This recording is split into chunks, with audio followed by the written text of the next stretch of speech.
এইখন অসম হয়, য'ত উইপুক মাৰিবৰ কাৰণে ৩,85,৪,৪৫২ টকা খৰচ কৰা হয়।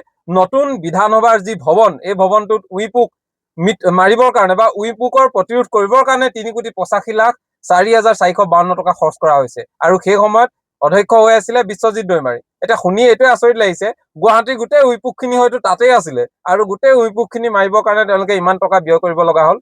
কিন্তু এইবোৰ টকা আমাৰ সাধাৰণ জনতাৰ, আমাৰ সাধাৰণ শ্ৰেণীৰ মানুহ সকলোৰে, সাধাৰণ জনতাৰ এইখিনি টকা, আৰু এই টকাবোৰ এতিয়া এনেকৈ খৰচ কৰা হৈছে।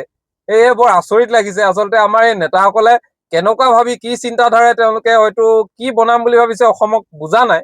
কিন্তু সাধাৰণ ৰাইজৰ এই টকা পইচাবোৰ তেওঁলোকে যে য'তে ত'তে একো চিন্তা ভাৱনা নথকাকৈ য'তে ত'তে যধে মধে খৰচ কৰিছে, তাক লৈ আচলতে তেওঁলোকৰ ওপৰত হাঁহি উঠিছে। এইসকল নেতাই কি ভাবি তেওঁলোক নেতা হৈছে, কি সমস্যা সমাধান কৰিছে নাজানো। মই এতিয়ালৈকে আমিতো এনেকুৱা ডাঙৰ সমস্যা সমাধান কৰা দেখা নাই।